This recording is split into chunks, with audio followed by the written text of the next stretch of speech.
Radcast News. Hey guys, Ryan Alford, your host of the Radcast. You're listening to the Radcast. If it's radical, we cover it. Here is Ryan and Riley. Here's your host, Ryan Alford.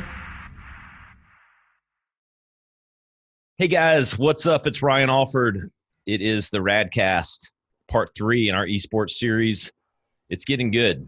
I'm learning more than I knew, more than my time playing Xbox with the kids ever told me, and how big this business is. We're peeling back lots of layers to this onion, and I'm really excited to have today's guest, Tyler Endres. Really appreciate you coming on, Tyler. Yeah, no, I'm happy to be here. And like I said, thanks for reaching out. This should be fun. Yeah, looking forward to it. So let's get in right at it. So you're the founder and the CEO of Esports Arena. Yep. You know, we'll get into the COVID impact. It's just kind of part of the necessary evil, if you so speak. But I definitely want to focus more on, talking about kind of your history in esports, what led to starting the arena. Just kind of like that background that kind of led to where we are today. If you could start there. Yeah. So it's actually, it's one of my favorite stories because it's just a natural progression as to how we started in esports. And, a lot of companies you'll see nowadays that start esports because they like to trigger word. They see it as an opportunity. And so they want to start something within esports. And a lot of companies have not been successful in doing so. And I think it's because they're just not a gamer themselves, or they don't really have that passion around gaming. They just have it around business. And so it's worked for me thus far. I wish I had a passion about business when I first started this and less about gaming, because maybe it would have been a bit more successful after this message. But to be honest, yes, when we first started out, a few buddies of mine from college, we love playing this game called Halo 2. By far, to me, it's so nostalgic, and it's one of the greatest esports titles of all time. Esports was before Halo and all that stuff, but I think Halo was the first game. I started to interrupt. Was the first game that came with the original Xbox. It was, yeah. The, Halo the Combat original Evolved. Halo, right? Halo Combat Evolved was like there, and we used to play Combat Evolved too, but that was before Xbox Live. So we used to it was called Xbox Connect. Dude, we'd wait like 45 minutes to play one round of Halo, and it was just like. That was our fix. It was so good. Yeah. We'd be up till 2, 3, 4 o'clock in the morning doing that. But and so again, that's where it all sort of began, was this camaraderie of playing Halo. And so then when we went to college, we turned to our dorm into sort of like this LAN center vibe, and then pretty much had myself and my college roommate and his brother. We formed a team, and then we were known as the best Halo players on campus. And so then they asked us if we wanted to host a tournament. So we hosted a tournament, and we had 64 people show up. So that's 16 teams of 4 in college. It was pretty great, and we won.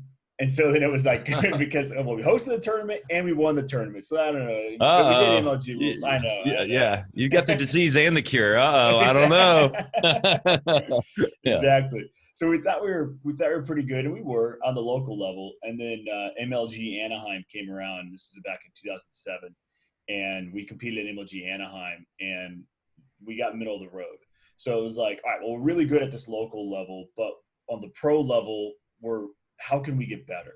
And there just wasn't enough tournaments for us to compete in, to practice in, because practicing online was fine.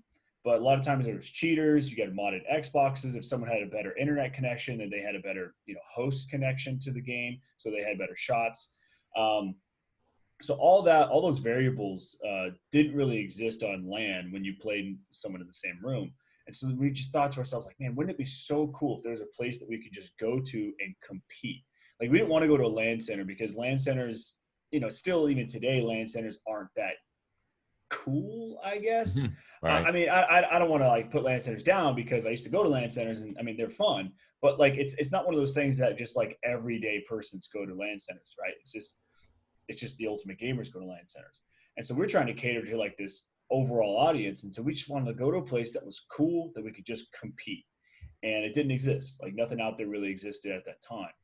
And so once we left college, we just kept at it. And when Twitch sprung out, I mean, then the game changed. Then it was like, all right, now we have to do this. And so we were searching for some buildings here in Orange County and stumbled upon this space in Santa Ana that we have. It's this cool old school building built in 1922, similar to your background right there with the brick. And so the building owner saw our PowerPoint and met us and just loved the concept and was like, look, I'll build this space for you.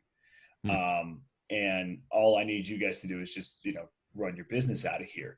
So obviously we signed a lease and things, but that step right there was, I think, the key part of us opening this business, because look, we didn't have much money. We didn't have much money at all. We had an SBA loan that was worth $152,000, and to start a business with $152,000, the business that we're trying to start to scale of a 15,000 square foot arena, you're not getting much. Yeah, you're not getting far with that. There's and 2 months of your lease. There's 2 months of your lease, exactly. and so that was just our naivete when it came to running a business, and but we've thus far been able to make it work. So that's our love for video games and hosting our own tournaments back in the day is really what got us to open up our first esports arena.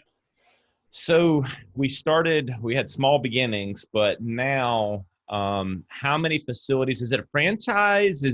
Talk to me a little bit about the nuts and bolts of how many facilities, the nuts and bolts of the business. Yeah, well, it's not a franchise, and I don't know if it ever will be a franchise. It may or may not. I'm not entirely sure, but we're still learning, right? Esports changes, it pivots on a dime sometimes when it comes to which game's getting more popular, which game to invest in, which pros, which influencers, things like that. And so for me to franchise this model out when we're still trying to figure it out ourselves, it's been, I mean, I've literally been open in 5 years. September will be 5 years in Santa Ana. So for us, it's not franchise. I do, me and my investors group obviously own all the other locations. So we run them outright out of Santa Ana, California. And we are at a total of 19 locations. So 18 Walmarts plus Orange County. So Okay. Santa Ana. But so you guys have a hand in every location. Like I saw one in Raleigh, North Carolina, which is right up the road from us, so. Yeah. So I've basically looked at that and I designed that whole space. And so everything you see there is what I've pictured Esports Arena to be. And so, these esports arenas that are inside of Walmart are much smaller, right? Like more cookie cutter arenas that we can send throughout the country, as opposed to what we have in Santa Ana and what we did have in Oakland. However, we did just, COVID has, if we talk about it, but it has made an impact. And so Oakland unfortunately had to shut down, but it was before its time, to be honest. I do think that we will start opening up larger arenas again, but we want to get a network of these smaller ones out there first. Since you brought that up, the Walmart aspect, let's go there a little bit. Talk about how that came about. I mean, obviously it sounds like a natural extension of the business, them wanting to, every large brand is getting into or talking about getting into or should be talking about getting into, which is why we're having this series to kind of inform a lot of our listeners, which are, kind of mid to C-level executives in marketing, things like that. But talk about that Walmart, how that came about and kind of, whatever details you can share on that. Yeah. That's a good little stinger right there at the end. But for us, it's Walmart. Some folks from Walmart had reached out to us from a mutual connection that we had. And we thought, literally, I thought they were just wanted to like sponsor an event that we were going to host or something like that. And then one individual came, he's a VP over there. He came down to Santa Ana, brought a team down to Santa Ana and took a look at our facility, liked the community vibe that we had, liked the look and feel that we had. And we just started talking more and more. And the question came about was, do you think that this would work inside a Walmart store? And I originally thought no, just no way. Honestly, I literally, it was like oil and water. I thought well, look, Esports Arena is its brand, Walmart's its brand, and I don't really think that they mesh well enough. But then, the more we talked about it, the more we thought about it, obviously Walmart's one of the largest companies in the world. They're Yep. not a bad company to be talking to. And Exactly. for us, I'm glad I'm going to pause right there. I'm glad you wised up to that fact. Came to my senses. Make it work, Tyler. Make it work. As I'm not your agent, but if I was, I would have said, Tyler, we're going to make this work, buddy. Yeah, absolutely. And it has been it's been a game changer since, for sure. Yeah. And we did. We came to our senses and we looked at the way Walmart sort of operates as a company and how we could be at an arm's length with these guys, right? So what they have is they have these areas in the front of these stores where typically they have like the McDonald's, or they'll have an optic center like for the glasses, or they'll do nail salons, hair salons, banks, things like that. So we were able to fulfill a lease at some of those locations across the country.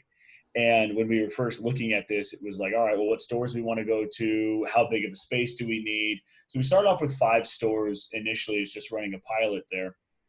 And we saw, once they were open, we pretty much saw success right out the gates, because it's just the coolest part about it is that the community of gamers don't necessarily care like where it is, right? As long as there's a community meetup happening and it's on mutual ground with other people and things like that, the common denominator is gaming. And so I'll go to this space because my friends are going, because there's a meetup there, there's good competitors there.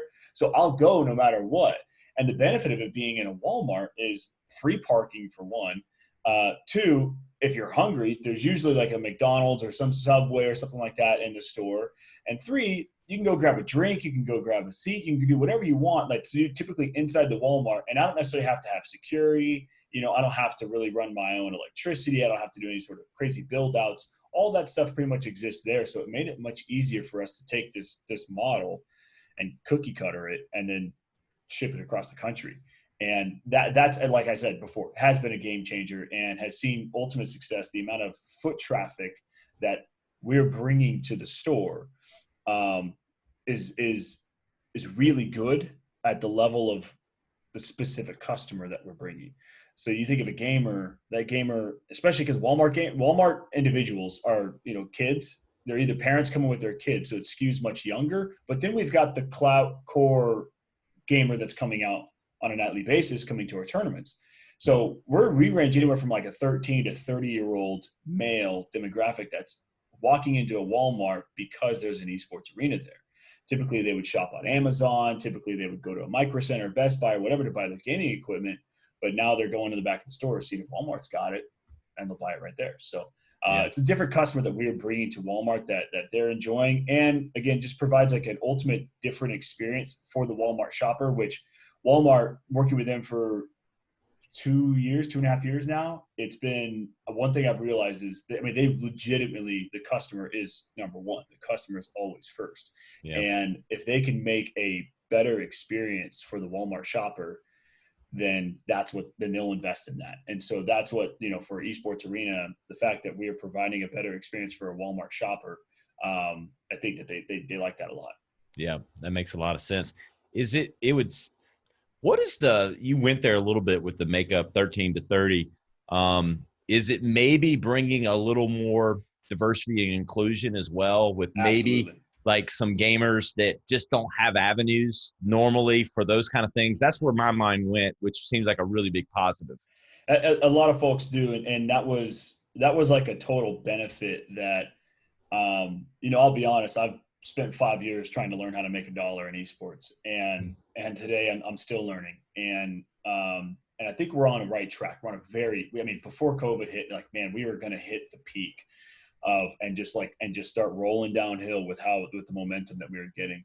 And it still will come. It's just been at a pause. Yeah. But really what we saw in the beginning was when we had these larger influencers and larger companies team up with us, they had started realizing this is so cool, because you're offering an experience to a 15-year-old or a 20-year-old who can't afford a $2,000 gaming rig, right? Yeah. You figure a nice gaming PC is going to be like a nice one. Well, I wouldn't say a nice one, but it's like $1,500, right, for a gaming rig. And then you have a monitor that you need at least 144 hertz to play on. That's going to be $250, $300 right there. And you want your gaming setup, your mouse, your keyboard, your headset, All that's another $100 on top of that. So I mean, you're at $2,000 right there for like an ultimate setup. And that's an investment. Yeah. Whereas playing on an Xbox or playing on a PlayStation or Nintendo Switch, I mean, that's a $300 investment. So Yep. hence the reason why console gaming is much more popular. Well, I wouldn't say much more popular, much more accessible than PC gaming. But we're offering that opportunity at $5 an hour or a $10, $15 tournament pass that night for anyone to come in and compete. So if I love playing Fortnite, I'm 15 years old, and I compete on my Xbox at home, well, I'm only hitting 60 frames per second on a TV screen that's only 60 hertz that is much, wider. And so now when I come to Esports Arena and I play on a PC, granted, I'm still might be using a controller, but I play on a PC, I'm playing on a 24-inch screen, much more manageable to compete on, and it's at 240 hertz. So now the frames per second that they're hitting, there's no what we call screen tearing that happens when you move your mouse really quickly. It's like a stutter. Yep. There's no stutter. It's nice and smooth refresh rate. And your frames per second are like 200, right? 200 frames per second as opposed to 60. And a game like Fortnite with all the building and things like that, the kids just eat it up at Esports Arena. So we're giving them this really ultimate competitive experience of competing inside a Walmart or competing inside an Esports Arena. And that's, again, what they're paying for. And it's cool because we're offering this opportunity to just anyone to come and play. So if you're good at the game, but you can't afford the nice PC, it doesn't matter. You can still come to Esports Arena and prove how good you are there. So the arenas, for all intents and purposes, there's so many complexities, like you mentioned, the changing nature of the games all the time and all that. And I want to come back to that. But for all intents and purposes, is this like the way for kids in 2020 to go to the arcade? Or instead of going to, I don't know if there's a Frankie's in California, but like Frankie's Fun Park for 3 hours, they go to the arena and play. I mean, give me a reference for, the arena players or the kids that come, or I know it's varying ages, but talk to me about that experience. So I think, is it like a Dave and Buster's, or is it like, there's like a Chuck E. Cheese analogy, things like that. It's not. One thing that we've really stayed true to in opening Esports Arena has been just, we're a place to compete. We are the home of competitive gaming, right? We want to be your first step into esports to come and compete.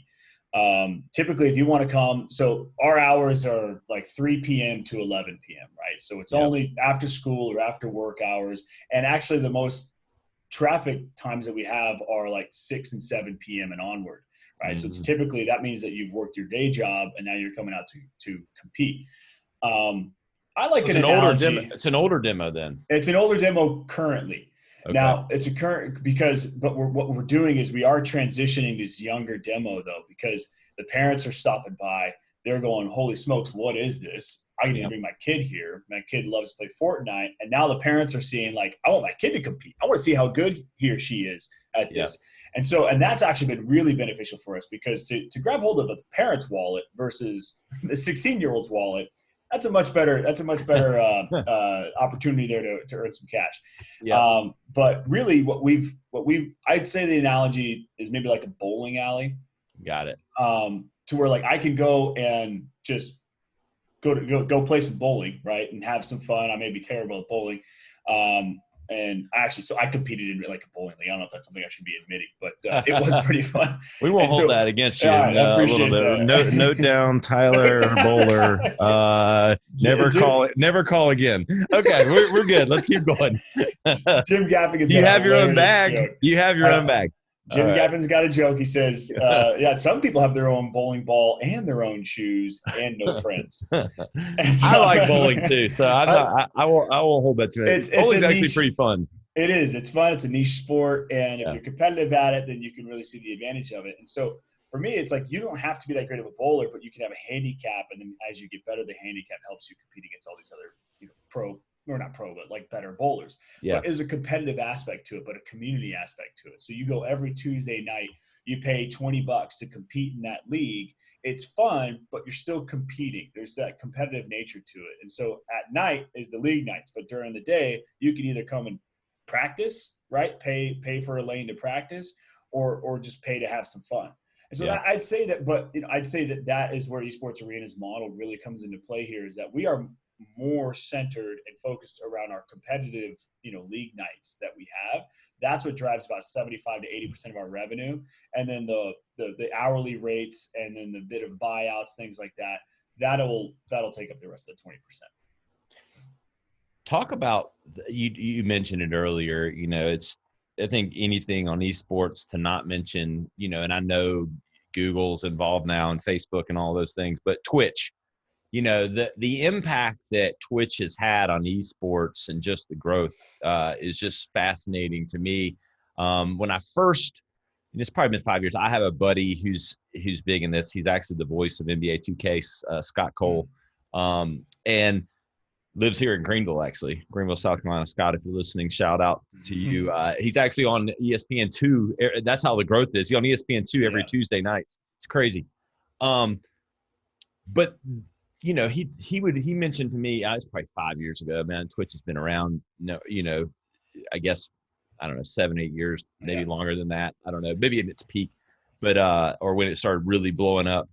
And he talked to me about Twitch, and I'm like, do people really like to watch other people play? Like I didn't wrap my head around it then. Now I see it in just how how uninformed I was at the time. But like, what's your perspective on the impact of Twitch on gaming and kind of any impact that has on your side of things and the arena side? Well, again, that's what sort of added fuel to the fire for us to start our business, right? Was we can now monetize the same gameplay that someone is paying to play inside an esports arena. So I'm now monetizing off the person that I'm monetizing off. And so it's that to us was a really good way to scale up our business. And I think with the way that Twitch specifically has just really catered to more that influencer personal streaming vibe, because don't get me wrong, there's Counter-Strike tournaments, what ESL's been able to do, what MLG's been able to do back in the day when Overwatch League of Legends, LCS, those numbers are staggering, right? Those numbers are absolutely insane. And those numbers are great because the production's there, the production's phenomenal, and you could just watch it for free, right? I could pull up Twitch and I could just start watching this incredible content for free. To me, LCS, or if LCS world championships or the international with Dota, that could be my Super Bowl, and I get to sit down and just watch it and interact with friends and chat and all that sort of stuff. Like, that's an ultimate experience, because I love the game Dota, so I want to watch Dota and the international, and these are the best players compete in Dota. And so that to me is a much better viewing experience than I don't really play football. I'm not like I don't have a favorite team, but the Super Bowl's on and everyone just has a party. So I guess I'll just go to a party, but I don't really care too much about watching the game. Yep. And so that's why the experience of watching competitive gameplay is so successful, because so many people play video games. And so you want to watch the best. The reason why Ninja had his peak was because Fortnite took this younger demographic, this high school demographic, just took them and said, hey, you're going to play our game because it's free. And then we're going to have these dances. We're going to have these skins. We're going to have this great model that's a battle royale model that's coming out the past 3 years now. And so it's still new to these console gamers. And so Ninja's been able to monetize off of that because he was the best at Fortnite. I mean, he was the best. And everyone else is still playing PUBG or they're still playing Overwatch, but he transitioned over to Fortnite and then totally gained all those followers and took it. So Twitch in general, I think really invests well into guys like Ninja and to guys like Nate Shot or these influencers that are just fun to watch. They're good at the game, and you feel you're supporting somebody. If you're again, Esports Arena, we've been able to monetize via sponsorships, but we don't really monetize from subscribers or donations, things like that, because we're seen as a company. And so being a company streaming on Twitch is much different than just being an individual streaming on Twitch.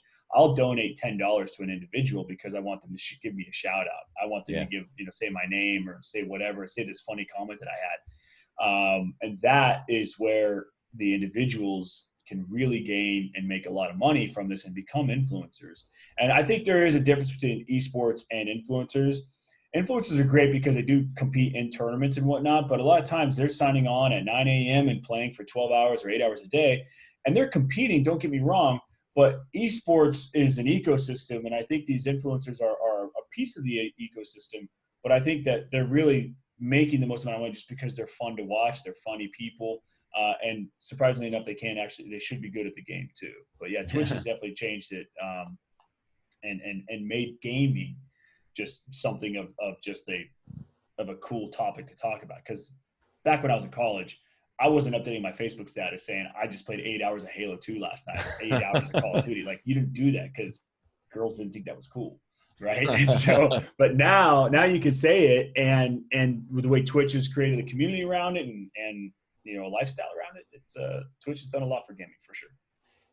Is there any hope for me that and I know there probably are, but in general, I know there's not. But wanting like a Street Fighter 2 tournament or like Mortal Kombat, like that's what, like my fingers. I have arthritis still, from the button mashing of Street Fighter 2 with kicking M. Bice's ass. Yeah. Street Fighter 2 Turbo. My brother and I bought that from Walmart back in the day. I remember when we first got it, my mom and taking us to that, and my brother and I were so pumped. We were like one of the first ones to have Street Fighter 2 Turbo on Super Nintendo. And we were walking out of the parking lot going, can't wait to go home and play Street Fighter 2 Turbo, like bragging, like people are all like, oh, dude, they got it. And so my brother and I always say that, Turbo. So we would every Wednesday night we were hosting Wednesday night fights with a company called Level Up Gaming, and one of the legends in the scene, Alex Valle, Street Fighter legend, hosted. And so we get roughly 300 people plus like every Wednesday night coming out and playing Street Fighter, playing Super Smash Brothers, playing Tekken, playing Mortal Kombat. So that's all there. And then we would occasionally have retro tournaments to where, Street Fighter 2 or Street Fighter 2 Turbo would be featured game that night to come and compete. So it's out there for sure. Yeah. Where to find it is a challenge if you're not a part of the scene. Yeah. You got to typically go to like the tournament platforms and just search in your area. Like Smash GG is really good for the fighting game community. So you go to like that website. And then search for like, the type of games and things like that. I had like this spin kick fireball combo that nobody wanted any part of. Yeah, you and everyone else. So. Yeah, exactly. Fighting games is the best because that's a 1v1. It's a mono-e-mono. So it's like, hey, it's like kind of money matches, right? I'm going to put $20 down. I know I'm going to beat you and stuff, right? So like that's where I think the real competitive nature comes out and why it is successful. So come out to Wednesday night fights and let's see it. Let's I know. It. When I get out to Cali, I'll make a stop in once all this craziness settles down. I know. Jeez. What's where's everything headed? And like where, I always have been asking all our guests this, maybe your perspective for how I know how the Nikes and Walmarts and Adidas and Monster Energies get involved. They throw money at it, and they, you got to be organic. I think they're all doing a pretty good job, the big brands, but the medium-sized businesses that want to, kind of leverage this target and kind of get involved. Any pointers, tips, perspective on ways for, that's accessible for, the brands that don't have, hundreds of thousands of dollars or millions. To invest in it, yeah.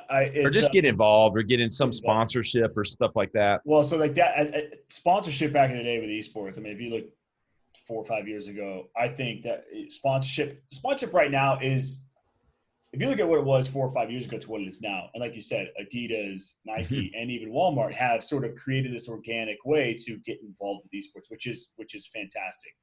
Back in the day, it was, hey, we're doing this big event. We're renting out this convention center, we're renting out this hotel ballroom. It's going to cost me tens of thousands of dollars. So I need to recoup that cost.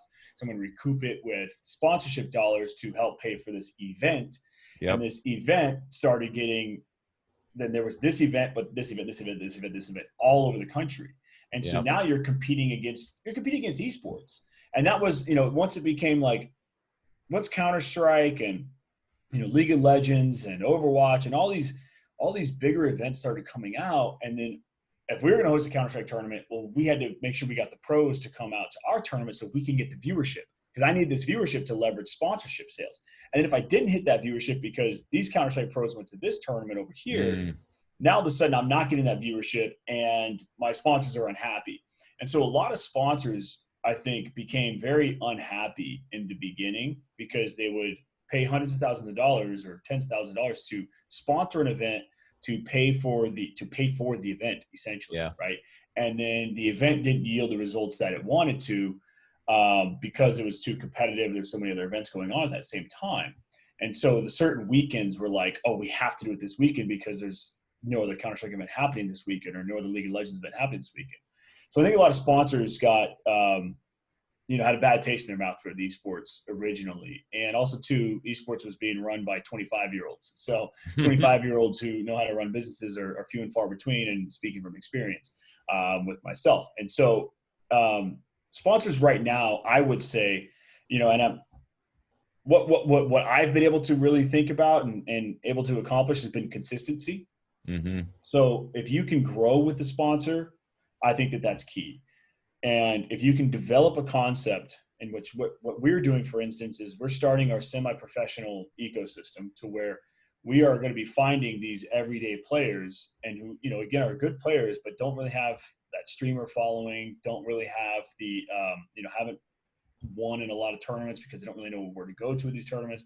So we want to provide a tournament space for everyday players to become pros. Yeah. So because we've got, decent connections, we've been able to solidify a lot of larger brands and medium-sized brands to sponsor Esports Arena's ecosystem that is a consistent series of events to where we're finding pro players, and we're actually going to be sponsoring these pro players by giving them a brand name to represent. So like Pringles, for instance, if you want to be the Pringles player, you have to compete in our series of events, and then you get to don the Pringles jersey. And actually, I have one. I was just thinking about it. I have one like literally right there. I could probably bring it. Let me show you real quick. Yeah, it's pretty cool. Yeah, I'd love to see it.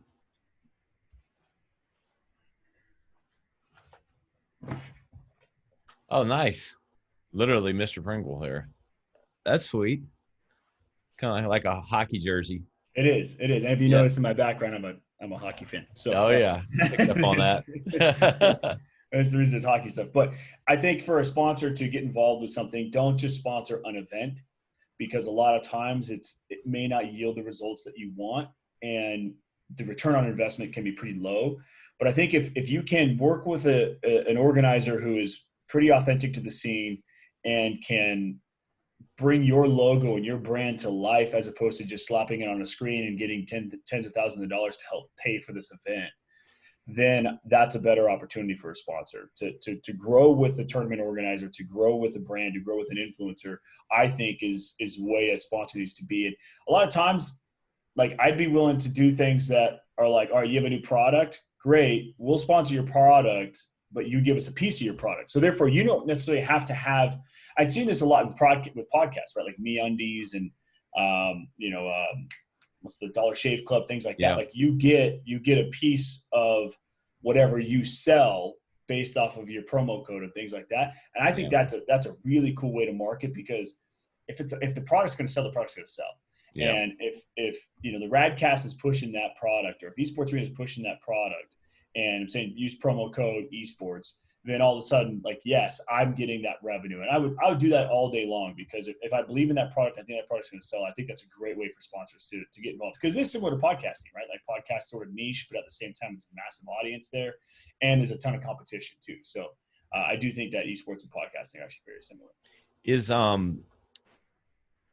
any team sponsorship for the Esports Arena? Are you building teams? I mean, you kind of talked a little bit about that, saying you're bringing these mid-level players and trying to get them a platform. But I mean, is building teams in your future or part of the plan? I'm not going to say no, but I think that there is an opportunity for us to. I mean, we have so many players that just walk into our facilities, and we've had a lot of players that turn pro, and they'll sign with 100 Thieves, and they'll sign with FaZe Clan, and sign with TSM, whatever it is, but they've started at Esports Arena because look, there's one thing again to play at home, and we were talking about it earlier, but I would never take away the at-home gaming experience. Like that to me is just the ultimate gaming experience for sure. But it's different when you're on a stage and other people are watching you, and you have to compete, against all these other people. Like that. That's a testament of a true competitor, whether or not he or she's really good at the game or not. Because you can be good in your own home for sure, because you're comfortable there. But can you be good in an uncomfortable situation? And I think that that's where Esports Arena comes into play here. So if I'm already finding these pro players and I'm giving them a start in their career, I'd like that, first of all. And I could, and as long as I could continue to make dollars and cents from just that model, then I'll stick to what's good, right? If it's not broken, I'll fix it. But if there's an opportunity for me to find a pro player, say, wow, this kid's going to be a superstar, 2 years from now, then there's a possibility of Esports Arena signing this player, and giving him or her a chance to succeed, and hopefully benefiting from what they're benefiting from too. Yeah, what's the is it just like get the pandemic over as fast as possible? I didn't want to spend much time on this, but it's kind of, to ignore it. It's depressing. It's depressing. Yeah, exactly. It's not good for radio, or two men crying is not good for podcasts. But for real, like, what's it look like? It's rough. It is absolutely rough. I think when it first started, I was definitely naive. I thought like, okay, wow. So I just bought myself 2 months of extra time to prepare for our semi-professional league that we're calling Series E. And I thought like, all right, we got a couple months to prepare for this. So sweet. And then I realized that, that's not the case, right? A couple months, a couple more months. And then people's thoughts of normalcy is different. And, Esports Arena, we sanitize things down, right? Typically, because no one likes to wear the same headset that someone else just wore. But now no one likes to wear the same headset that someone else wore, right? Like now that's a big thing. No one wants to use the same mouse that someone else used. And that's what we offer. I mean, we're a LAN center, by day, and you come out and you compete. And I think that, like, we push the pause button for sure. And we are waiting for things to flatten out. And I follow Mark Cuban on Twitter a lot, and I think that he's obviously smart, right? Mm-hmm. And smart when it comes to business. And so he had said something about, this is a time for you as a company to, either stay in business or grow, right? And I've been going stir crazy. In my mind, I was just thinking like, well, what's the next thing? Like, how can I get out of this, or what can we invest in, or how can I, be stronger out of this? And I think that for Esports Arena, we've had a lot of competitors come into the scene and try to do what we're doing. And, we've taken punches to the stomach and all sorts of stuff of losing, contracts and losing people, but we're still here. And as long as I can say that we took that punch in the gut of COVID, but we're still here, then I think that we'll be much better off and much more successful post-COVID, whenever that may be, than any of the competitors that are out there. I've got an opportunity with Walmart, right, to expand into hundreds of stores or hundreds of locations. I mean, they got 4,200 stores across the country or something like that. So there's a bunch of stores. So, as long as I could focus on what our strength is and what the competitors' strengths have, and invest into that, then post-COVID, if we're strategically placed at the right time, then I do think that we can come out of this much stronger than we were going into it. So, and that's where I'm trying to focus in on is focus on what's going to set us up more for success post-COVID that our competitors aren't doing, or that the competitors are scrambling, trying to figure out as well, and why we're going to be more successful out of the gates. I think that's a great mindset. I think that's where the most successful people is focusing on what they can control and staying focused on that. And look, 4,200 stores. Hey, that's a lot of, you can stay busy just with that, building out, even half that, 2,000 stores building out. So that'd be wild. That would honestly be wild. And to see the brand that we just created, because we're a couple buddies that just love to play video game, to be a nationwide brand that like a 12-year-old kid who sees and goes like, what is that? I want to become a pro gamer because of Esports Arena, because of my time there. Like that's a dream, ultimate dream for sure. My last question, Tyler, I've asked every guest this. So I have 4 boys under the age of 11, and they all are gamers of some sort. Is this a legitimate career path? No, they play sports too, so they're in and out. But Yeah. you Well, know, like, I think if they play sports for sure, because the yeah, thing is, and then they have that competitive nature for yeah, sure.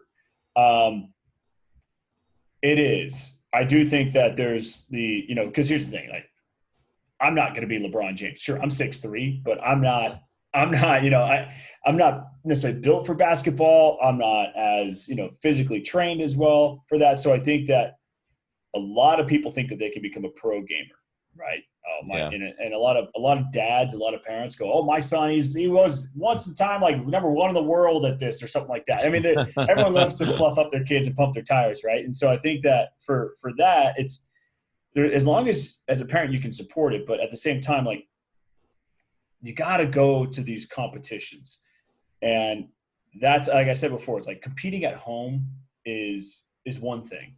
But going out and competing on a stage with other people watching and it's top 10 and you're sitting there and you've got 4 or 5 people just behind you that are watching you to see how good you are. If you can remain focused on your game and not let that distract you, I think there's a real shot at being a solid competitor and winning some money. Like, don't get me wrong, like I'm not gonna be a pro bowler, but I won some money, bowling. And I think that as long as you can pinpoint whether or not, yes, I'm good enough to go that path to become a pro, you can figure that out pretty early on. I'd say, about 15, 16, you can really figure that out, whether or not you can be a pro gamer or not. So it's worth investing in now. They're under 11. In other words, every millionaire has 6 streams of revenue or income. It can be one of those. It can be one, exactly. It can be but one not the one. Maybe not the one. It's tough Yeah. just because so many people play video games, right? So many people play video games, but also too, if your kids love it. And at the same time, I loved it because of the community aspect. Sounds like all 4 of them, they've got they could all be competing with each other, which is really cool. They got friends that they compete with. I was, I love the fact that if a kid's playing video games in his basement and he's that typical, gamer profile, drinking Mountain Dew, eating Doritos, sitting in the basement, whatever. I hate that analogy, but a lot of my brain went right there. I mean, I saw that guy right when you said that it. guy. With a Taco Bell taco, a Mountain Dew slushie, and Exactly. yeah, that's him. That's your stereotypical gamer, Yes. right? Yeah. I mean, it's so terrible because that's no longer it, right? But look, there are those folks out there, and there's a lot of introverts in gaming, right? And Yep. I think the moment that introvert steps out from his at-home gaming experience and then finds a friend at Esports Arena or finds a friend at a LAN center, then it changes your perspective on esports, changes your perspective on gaming, and gives you an outlet, and you find what he's interested in, and type of food and restaurants they go to. It's something that it's a camaraderie, it's a community, and that to me is the best part about gaming and esports. And as long as I think your 4 boys can find solitude in that and find new friendships, I think it's worth investing in at that point. I love it. Tyler, man, I really appreciate your time. It's been great talking with you. I think we could do it for a couple hours probably, but I'm going to let you, quick, yeah. It's been fun. Tell people where they can kind of keep up with all things Esports Arena, all things Tyler. Yeah, so I know it's one thing I haven't really done is built out my own personal platform. I usually try to stay behind the scenes, but Got to get out there, man. You got I to know, get out there. I got to get out there. ESA_Tyler on Instagram, and I think it's ESA Tyler on Twitter. Is where you can find me. You'll just get a lot of Esports Arena content and Anaheim Ducks content from me. That's pretty much all you'll get. But I typically try to. I'll occasionally throw my opinions out there, which I'd like to do more of. But all things Esports Arena. It's at Esports Arena on all social handles, and then our website esportsarena.com. That'll show you all of our locations where we're at. We are open in some locations. I just call ahead of time. Limited hours right now and limited occupancy right now, but join our online tournaments because they're awesome. We're doing a lot with Apex right now, Valorant, brand new game that came out with Riot Games, and we're going to be bringing Fortnite back and maybe doing some stuff with Halo again. So, Cool. exciting stuff coming up, and we'd love the support. So I really appreciate you guys reaching out, and this has been a lot of fun. Appreciate it, Tyler. All right, guys, it's been episode 3 in the esports series. Really appreciate Tyler coming on. You heard where to follow him. Keep up with everything Esports Arena. Follow along with us at radical_results on Instagram or the Radcast, the.rad.cast on Instagram. And we'll see you next time.